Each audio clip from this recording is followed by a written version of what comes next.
Sometimes I'm very baffled with cases. There's no solution to the problem. Autoimmune disorders.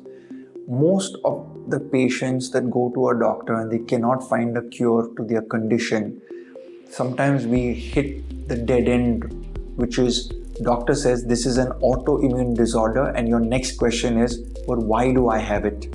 And the doctor shrugs his shoulders, or even I shrug my shoulders. Now here's the point of view. Many of these autoimmune diseases have a genetic perspective. That is, you have inherited this from your father and mother. Let me give you an example. I am allergic to peanuts, but I've eaten peanuts all my life. And then I got my dad and mom tested, and both of them have a genetic predisposition to an allergy for peanuts.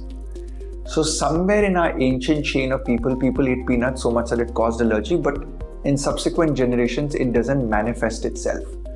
So autoimmune disorders means what? Your own immune system begins to start wrapping your own tissues or slapping your organs. For example, Hashimoto's and Graves' disease are autoimmune disorders on your thyroid.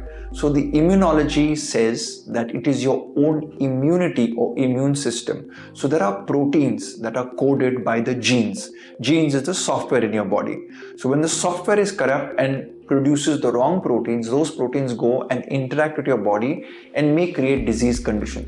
For example, we have a whole chain of immunological, genetically linked factors and diseases that are there. For example, lichen planus, discoid lupus, SLE or systemic lupus erythematosus, one of the most underlying autoimmune disorders that are out there. Autoimmune pancreatitis, microscopic polyangiitis, mixed connective tissue disease, giant cell arthritis, autoimmune hemolytic anemia. Your immune system actually attacks your own RBCs, and that's like, whoa, what's happening in your body? Systemic sclerosis, uveitis, inflammatory myopathy, autoimmune hepatitis, Sjögren's syndrome, asthma, antiphospholipid syndrome, Behçet's disease, and so many others that are available to be screened in the genetic report.